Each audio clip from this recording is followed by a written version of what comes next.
अस्सलाम वालेकुम दोस्तों, मैं हूं ताहा नसीम और आप मेरे साथ देख रहे हैं टीएन अरब हिंदी न्यूज। मैं आप लोगों के लिए लेके आया हूं सऊदी अरब से जुड़ी कुछ खास और जरूरी खबरें हमारे सभी गैर मुल्की भाइयों के लिए। आज हमारे पास में सऊदी अरब के रेलवे स्टेशन को लेकर एक बड़ी जानकारी आ रही है। इसके अलावा भारत से भी आज एक अहम जानकारी हमारे पास में आई है और एक नई सिंगल वीजा भी लॉन्च की गई है, उसके बारे में भी बात करेंगे। तो सभी खबरों के बारे में विस्तार से बात करेंगे। आप लोगों से गुजारिश है कि वीडियो में शुरू से लेकर आखिर तक बने रहें ताकि सही जानकारी आपको मिल पाए। चैनल पर नए हैं तो चैनल को सब्सक्राइब करना ना भूलें। तो चलिए खबरों की शुरुआत करते हैं। पहली जानकारी हमारे पास में आ रही है सऊदी रेलवे एडमिनिस्ट्रेशन की तरफ से। तो मक्का से जद्दा एयरपोर्ट ये ट्रेन जाने वाली थी, जो कि 4 से 5 घंटे के लिए लेट हो गई टेक्निकल इश्यूज के कारण, जिसके बाद सभी यात्रियों से रेलवे ने माफी मांगी और उनको कंपनसेट देने की भी बात की। यानी कि जो भी इसका भुगतान दिया जाएगा रेलवे की तरफ से, सभी पैसेंजर्स के फोन पर कॉल की गई, उनसे माफी मांगने के साथ साथ उनको जो है जो कंपनसेट अमाउंट है, जो रूल फिक्स्ड है सऊदी अरब का, उस हिसाब से उन सभी के बैंक अकाउंट में पैसे भी ट्रांसफर किए जाएंगे रेलवे की तरफ से। बताया जा रहा है कि जिन लोगों को अर्ली फ्लाइट कैच करनी थी, यानी कि जिनको इंटरनेशनल ट्रैवल करना था, उन लोगों को काफी प्रॉब्लम हुई जब 4 से 5 घंटे ये ट्रेन डिले हुई। हालांकि दूसरी ट्रेन एक इन लोगों के लिए चलाई गई और उस ट्रेन से इन लोगों को जद्दा एयरपोर्ट पहुंचाया गया। फिर भी जो है सभी यात्रियों ने कंप्लेन दर्ज की अपनी अपनी रेलवे एडमिनिस्ट्रेशन के खिलाफ, जिसके बाद सभी यात्रियों से माफी मांगी गई और उनको कंपनसेट देने की बात भी रेलवे की तरफ से कही गई है। हमारे मुल्क में अगर कोई ट्रेन डिले होती है तो इसका सिर्फ रेलवे स्टेशन पर अनाउंसमेंट कर दिया जाता है कि फला फला ट्रेन इतने घंटे लेट है, और यात्री जो है स्टेशन पर घंटों तक पड़े रहते हैं, किसी को उनकी फिक्र भी नहीं होती और रेलवे तो पूछता तक नहीं है। लेकिन सऊदी अरब के अंदर जो नियम है वो ये है कि अगर सऊदी रेलवे एडमिनिस्ट्रेशन की तरफ से कोई भी ट्रेन में डिले होता है टेक्निकल इशू से या किसी भी कारण से, तो वह उन यात्रियों से माफी भी मांगती है और उनको कंपनसेट के जरिए उनको एक अमाउंट भी दिया जाता है। अगली खबर हमारे पास में आ रही है सऊदी टेलीकम्युनिकेशन की तरफ से। सऊदी टेलीकम्युनिकेशन एक नया फीचर लॉन्च करने जा रही है सऊदी के अंदर, जो कि अक्टूबर 2023 से चालू हो जाएगा। सऊदी टेलीकम्युनिकेशन ने सभी नेटवर्क कंपनीज को यह कहा है कि ताखिर के नाम से यह नया सॉफ्टवेयर लॉन्च किया जाएगा। ताखिर का जो मतलब होता है हिंदी में, इंग्लिश में, वो होता है चॉइस, यानी कि सिलेक्शन, पसंद करना। तो ताखिर नाम का ये फीचर लाया जाएगा कि आप किसी भी कंपनी का सिम कार्ड सऊदी अरब के अंदर चला रहे हैं तो सारी ही सिम कार्ड्स की जो कंपनी है ये वाला फीचर लॉन्च करेंगी। इसमें होगा ये कि आपके पास जब भी किसी का कॉल आएगा तो सामने वाले की जो आइडेंटिटी है वो आपकी मोबाइल की स्क्रीन के ऊपर दिखेगी। इसके अलावा अगर कोई फेक नंबर से कॉल करता है या ऑल्टरनेटिव नंबर से कॉल करता है तो उसका जो ओरिजिनल नंबर है वो भी आपके मोबाइल स्क्रीन पर दिखाई देगा। सऊदी टेलीकम्युनिकेशन ने सारे ही मोबाइल नेटवर्क की कंपनी को यह कहा है कि अक्टूबर 2023 से पहले पहले जितनी भी जांचें की जानी है और जो भी सिक्योरिटी के माध्यम से करना जरूरी है वो सारे काम ये मोबाइल नेटवर्क कंपनीज कर ले, क्योंकि जब ये लॉन्च की जाएगी उसके बाद इसमें किसी भी तरह की कमी नहीं आनी चाहिए। ये ताखिर जो फीचर लॉन्च किया जा रहा है वो इस तरीके से किया जा रहा है कि जिससे सऊदी अरब के अंदर जो फ्रॉड हो रहे हैं, जैसे कि बहुत लोग अननोन नंबर से कॉल करते हैं और अपने आप को बैंक ऑफिशियल्स बताते हैं कि मैं फला बैंक में काम करता हूं या मैं फला गवर्नमेंट डिपार्टमेंट में काम करता हूं, तो ये सारे फ्रॉड खत्म हो सके और जो उसकी रियल आइडेंटिटी है वही आपके फोन पर दिखाई देगी। तो इन सारी चीजों को रोकने के लिए और सऊदी के अंदर जो भी लोग हैं उनकी सिक्योरिटी में इजाफा हो, इसके चलते ये नया फीचर लॉन्च किया जा रहा है। जैसे हमारे देश में ट्रू कॉलर के नाम से ये एप्लीकेशन चलती है, हालांकि ट्रू कॉलर में बहुत से चेंजेस जो है लोग अपने हिसाब से कर लेते हैं, यानी कि उसमें क्या नाम डालना है वो भी हम लोग अपने मन से उसमें चेंज कर सकते हैं।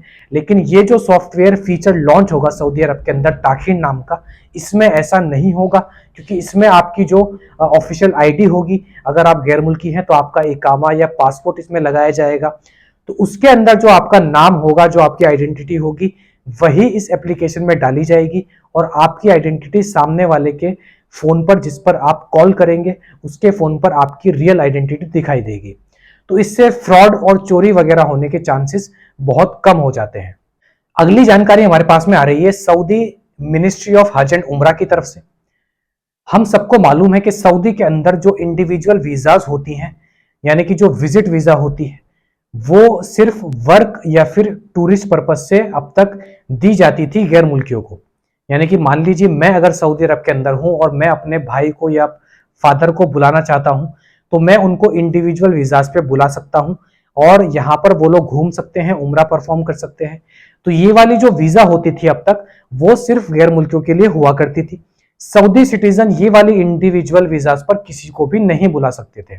सऊदी शहरी सिर्फ वर्क परमिट पर ही किसी को बुला सकते थे और अपने पास काम के लिए रख सकते थे।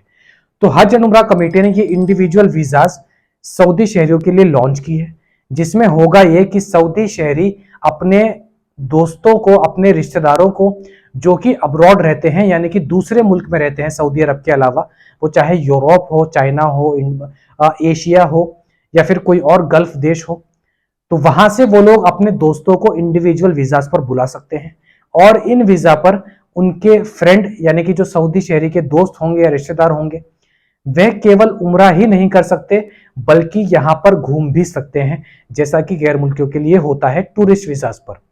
इंडिविजुअल वीजा के लिए जो सिंगल एंट्री वीजा होती है, हम सबको मालूम है उसका जो ड्यूरेशन होता है वो 90 दिन का होता है, यानी कि 3 महीने का। उसमें आप एक बार सऊदी आकर सिर्फ एक बार ही रिटर्न जा सकते हैं। अगर आपको फिर से आना है तो आपको नई वीजा लेनी पड़ती है। इसके अलावा जैसे मल्टी एंट्री वीजा का जो टाइम होता है वो होता है 365 डेज, यानी पूरा साल का टाइम उसमें मिलता है वीजा का। लेकिन उसके अंदर भी ये नियम होता है कि आपको हर 90 दिनों में 3 महीनों के अंदर एक बार सऊदी से एग्जिट होके वापस एंट्री लेनी पड़ती है। तो सेम ड्यूरेशन के लिए सऊदी शहरों के लिए वीजा लॉन्च की गई है, यानी कि सऊदी इंडिविजुअल्स अपने दोस्तों को अगर बुलाना चाहते हैं अब्रॉड से, तो वह इस इंडिविजुअल वीजाज पर बुला सकते हैं और अपने घर पर रख सकते हैं या उनको सऊदी भी घुमा सकते हैं। पहले ये वीजा सिर्फ गैर मुल्कियों को जो कि सऊदी अरब के अंदर रहते हैं उनको दी जाती थी, या फिर जो गैर मुल्की वर्क करने के लिए सऊदी अरब आना चाहते थे उनको दी जाती थी। अगली जानकारी हमारे पास में आ रही है भारत की राजधानी दिल्ली से सटे द्वारका से। द्वारका से यह मामला सामने निकल कर आया है, जहां पर द्वारका में एक लोकल एरिया में इंडिगो फ्लाइट की एक फीमेल पायलट और उसके हस्बैंड को कुछ लोगों ने घेरा और वहां पर उनको टॉर्चर किया, उनको गालियां दी और उनको कहा कि इस औरत को तो मर जाना चाहिए। पूरे वाकये की मैं आपको जानकारी दे दूं कि इस औरत के ऊपर जो इल्जाम लगा है, जो फीमेल पायलट है इंडिगो एयरलाइन में, वो इल्जाम ये था कि इन्होंने अब एक 10 साल की लड़की को काम के लिए हायर किया था, अपने घर पे काम करने के लिए रखा हुआ था। इंडिया के अंदर चाइल्ड लेबर एक्ट के जरिए ये इलीगल है कि आप 18 साल से कम के बच्चे को काम पर रखें।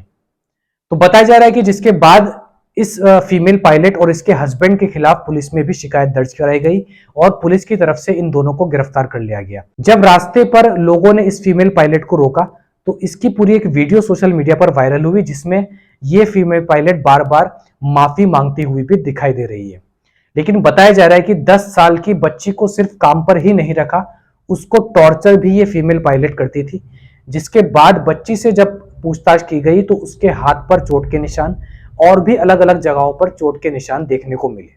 तो 10 साल की बच्ची को काम के लिए हायर करना ये कानूनी जुर्म है और अगर हम इंसानियत के हिसाब से देखें तो ये बहुत गलत है। इस पूरे वाकये पर आपकी क्या राय है वो आप हमें कमेंट में लिखकर जरूर बता सकते हैं। तो ये थी आज की कुछ खास और जरूरी खबरें सऊदी अरब से जुड़ी हुई। ऐसी ही खबरें मैं आप लोगों तक डेली लेकर आता हूं। इसके अलावा सऊदी अरब में कोई भी नया कानून आता है वर्करों के लिए, उसकी अपडेट भी मैं आप लोगों तक देता हूं। आपके मन में कोई भी सवाल आता है सऊदी अरब के किसी भी कानून को लेकर, आप हमसे बेझिझक कमेंट में लिखकर जरूर पूछ सकते हैं। हम आपके सवाल का सही जवाब देने की पूरी कोशिश करेंगे। मैं ताहा नसीम अब आपसे इजाजत चाहता हूं। इंशाअल्लाह कल आपसे फिर मुलाकात होगी मजीद खबरों के साथ। तब तक अपना ख्याल रखें।